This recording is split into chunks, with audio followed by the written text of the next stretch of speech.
नारी शक्ति कोई छोटी मोटी शक्ति नहीं होती।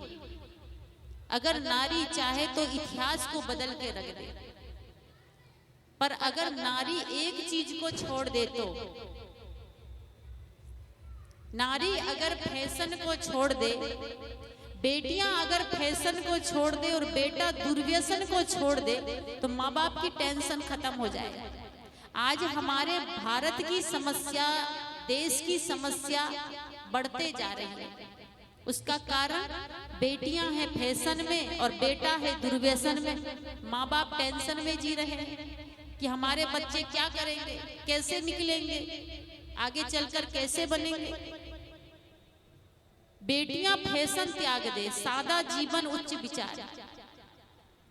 हम जिन देवी की पूजा करते हैं, जिन देवी की उपासना करते हैं, उनका चरितार्थ अगर हम अपने जीवन में करें, उनका आदर्श अपने जीवन में करें तो हमारा उद्धार हो सकता है, हमारा कल्याण हो सकता है। लेकिन हम पूजा करते हैं देवी की और आदर्श उतारते हैं श्री देवी का, कैसे कल्याण होगा। पूजा करते हैं राम की और नकल करते हैं सलमान खान की, कल्याण होगा। जिस देवी देवता की हम पूजा करते हैं, उनका आदर्श, उनका सद्गुण, उनका धर्म अगर हमारे जीवन में थोड़ा भी उतर जाए तो हमारी भक्ति पूरी हो जाए। हम भक्ति तो करते पर असली नहीं करते, नकली करते। असली भक्ति क्या है? जिस रास्ते पर देवी देवता चले उनके पद चिन्हों पर चलना, उनके बताए हुए मार्ग पर चलना। भगवान राम जो किए अपने माता पिता के लिए, अगर हम राम के भक्त हैं तो अपने माता पिता को इस प्रकार से हम सेवा करें, भक्ति करें। भगवान श्री राम माँ का, पिता का आज्ञा का पालन करके 14 वर्ष वनवास चले गए। 1-2 वर्ष की बात नहीं, 14 वर्ष सुंदर महल में रहने वाले राजकुमार और आज वन में झोपड़ी में रह रहे हैं। और अपनी माँ नहीं, सौतेली माँ के कहने पर। आज तो आपके बेटा से ही आप बोल के देख लीजिए, बेटा थोड़ा जाओ तो दवाई लेके आना, भागलपुर चले जाओ, कहेंगे बहुत धूप है अभी नहीं जाएंगे। थोड़ा बेटा को बोलो 1 गिलास पानी देना, बेटा कहेंगे हमारा मन नहीं है, निकाल के पी लो। छोटी छोटी आज्ञा का पालन बेटा नहीं कर पाता। 14 वर्ष वनवास तो बहुत बड़ी बात है। उसका कारण क्या है? आपने जन्म तो बेटा को दिया, पर जन्म के साथ थोड़ा संस्कार दे देती तो वही बेटा राम बन जाता, वही बेटा श्रवण कुमार बन जाता। आप चाहती तो है कि बेटा राम जैसा हो, पर निकल जाता है खराब। कारण संस्कार देने में कमी हो जाती है। जैसा सांचा होगा वैसा ढांचा होगा, फैक्ट्री जैसा होगा माल वैसे ही होगा। माता कौशल्या के पेट से भगवान श्री राम का जन्म हुआ। क्यों? नाम कितना सुंदर था, माता कौशल्या। कौशल्या का मतलब होता है जो हर कार्य में कुशल हो, घर के कार्य में, परमार्थ के काम में, भक्ति के काम में, सेवा के काम में, हर काम में जो माता कुशल होती है वो कौशल्या होती है। और ऐसी कौशल्या के पेट से भगवान राम जैसे पुरुष का जन्म होता है। आज माताएं देखती है फिल्म, पिक्चर, टीवी, और टीवी में देखती हीरोइन, हीरो। अब बच्चा राम कहां से निकलेगा? बेटी सीता कहां से निकलेगी? लक्ष्मी, पार्वती, सरस्वती कहां से बनेगी? रात दिन हम फिल्म में जो देखेंगे वही संस्कार बेटा और बेटी में पड़ेगा। इसलिए मातृ शक्ति से निवेदन है कि फैशन से दूर रहे, और भाइयों से निवेदन है कि दुर्व्यसन से दूर रहे। आज देखो हर भाई के जेब में हाथ डाल के देखो, शिखर, मधु और क्या क्या नाम होता है, वो छोटी छोटी पुड़िया 5 रुपये में मिलती है कि कितने में मिलती है, जेब में डाल के घूमते रहते हैं। और जहां जहां थूकते रहते। आप खाते क्यों हो? अच्छी चीज है तो खा जाइए पूरा। खाते हैं, थूकते हैं, खाते हैं, थूकते हैं। एक लड़का एक दिन में 100 रुपया थूक देता है, तो एक महीना में कितना हुआ और एक साल में कितना हुआ? खाली थूकने में लगाते हैं, खाए थूके। और लिखा भी है कि इसमें कैंसर की बीमारी होती है, फिर भी खाते हैं। और लिखा नहीं पढ़ सकते हैं तो बिच्छू का चित्र बना हुआ कि पढ़ लीजिए इसमें बिच्छू जैसा जहर है, तब भी आदमी आंख बंद करके मुंह में डालता है। हर बच्चे को काजू किशमिश बादाम खाना चाहिए, उससे खून बढ़ता है, ब्लड बढ़ता है, दिमाग तेज होता है, शरीर अच्छा होता है। लोग बोलेंगे 1000 रुपया किलो है, इतना महंगा कैसे खा सकते हैं? पर जो आप गुटखा का पैकेट खाते हैं, खैनी का पैकेट खाते हैं, वो 4700 रुपया किलो है। जिससे कैंसर की बीमारी होती है वो 4700 रुपये किलो है। जिससे शरीर स्वास्थ्य ठीक रहता है वो 1000 रुपये किलो। क्या पसंद कीजिएगा? आपके ऊपर है। मैं कह रही थी कि सबसे पहले हमारे ऋषियों ने देवी देवता में मातृदेव का नाम लिया कि माता सबसे बड़ी देवी। माँ है तो दुनिया है, माँ है तो सब है, माँ नहीं तो कुछ नहीं। माँ की उपमा किसी से नहीं दे सकते। माँ से बढ़कर दुनिया में कोई नहीं हो सकता। अभी 3 महीना पहले मैं एक न्यूज देख रही थी, समाचार। उस समाचार में दिखाया जा रहा था कि गुजरात में एक महिला जिसका नाम सुहानी जी, उसको 14 साल बाद में वो माँ बनी, पेट में बच्चा रहा 14 साल, शादी के 14 साल। अब किसी महिला को शादी के 14 साल बाद में बच्चा रहे पेट में तो कितनी खुशी होती। सोचिए कितनी जन्नत मन्नत की होगी, कितनी उसने इलाज करवाई होगी कि भगवान एक बच्चा तो दे दो। शादी के 14 साल बाद में वो गर्भवती हुई, माँ बनी, पेट में बच्चा रहा। जब दर्द हुआ तो हॉस्पिटल ले जाया गया। हॉस्पिटल में डॉक्टर ने चेक किया तो डॉक्टर ने कहा कि माँ और बच्चा में से एक को बचाया जा सकता है, दोनों को नहीं बचाया सकता। या तो बच्चा बचाया जा सकता है या माँ को। परिवार वालों से पूछा कि किसको बचाएं? परिवार वाले सोच में पड़ गए कि क्या करें, 14 साल बाद बच्चा होने जा रहा है शादी के। एक तरफ बच्चा है, एक तरफ बहू है, किसको बचाने को कहें, किसको मारने को कहें? कहा बहू से ही पूछ लीजिए।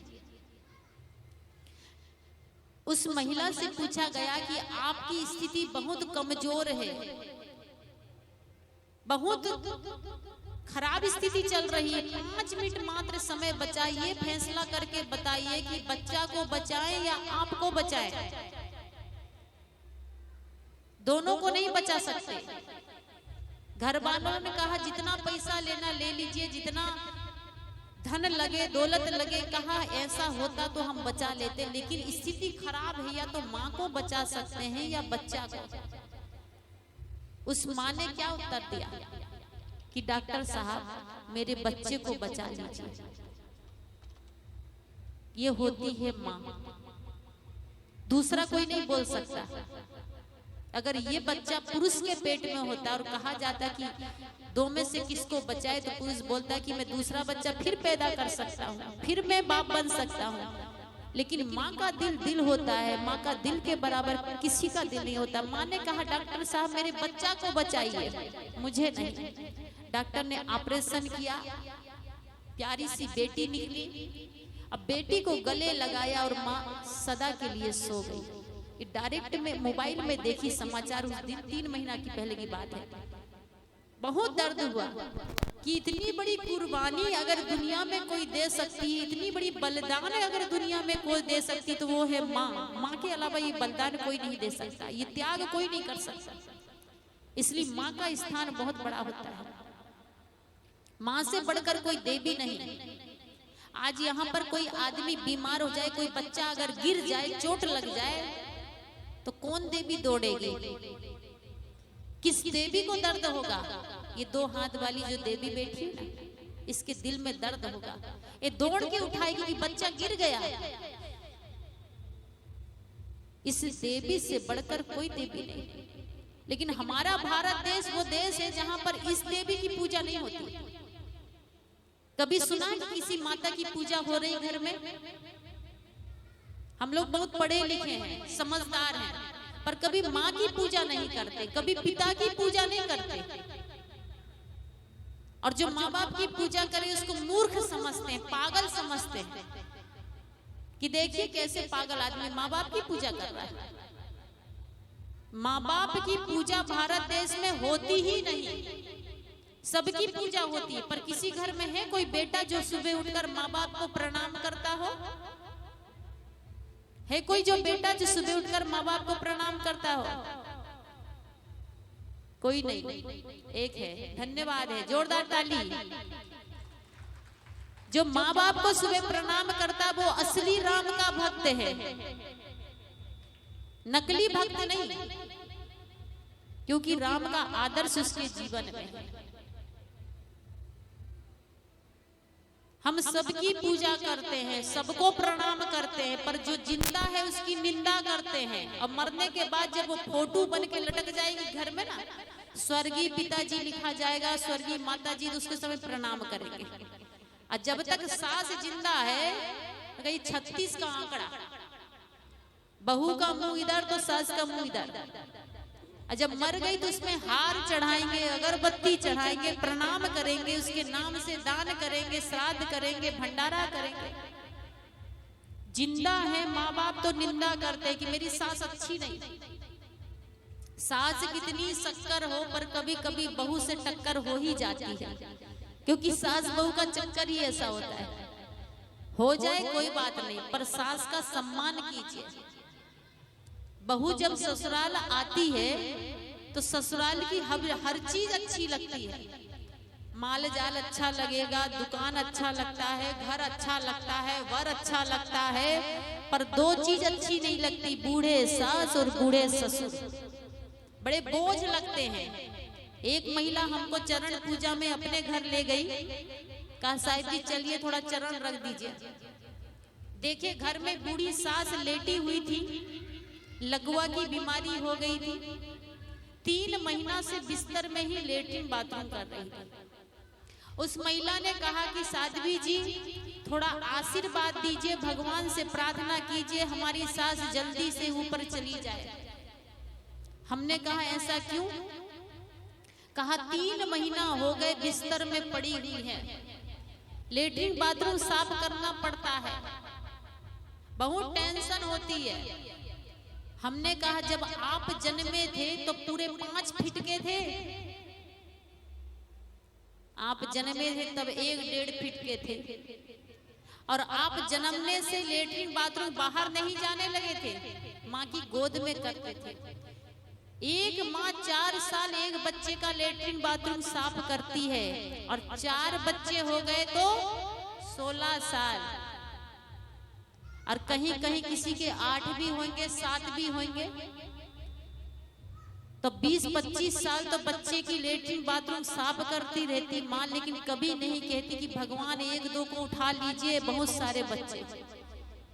माँ कहती कि भगवान ऐसे 1-2 और हो जाए तो इसकी भी मैं सेवा कर दूंगी। 4-6 बच्चे को माँ बाप पढ़ा लिखा कर बड़ा कर देते हैं, शादी कर देते हैं, सर्विस लगा देते हैं, जमीन मकान बना देते हैं, पर 4 बच्चे मिलकर 2 माँ बाप की सेवा नहीं कर पाते। धार्मिक होना बड़ी बात नहीं है, पर धर्म में चलना बड़ी बात है। धार्मिक तो आज सब आदमी है, कोई धर्म में कमी नहीं, पर धार्मिकता अंदर में नहीं है। हमारे अंदर धार्मिकता होना चाहिए कि घर में बूढ़े माँ बाप हैं तो सबसे बड़े भगवान यही है, और जिसने माँ बाप की सेवा कर लिया उसने चारों धाम की यात्रा कर लिया। जिसने माँ बाप के चरणों की सेवा कर लिया उसने चारों धाम की यात्रा कर लिया, उसको बाहर भटकने की जरूरत नहीं। पर आजकल पढ़ी लिखी लड़कियां आती ना, घर में और 10-15 लाख दहेज लेके आती है, वो सास ससुर को सेवा करना पसंद नहीं करते। माँ के बराबर त्याग, पिता के बराबर त्याग संसार में कोई नहीं कर सकता, निस्वार्थ भाव से। इसलिए माँ बाप का सम्मान कीजिए, माँ बाप की सेवा कीजिए।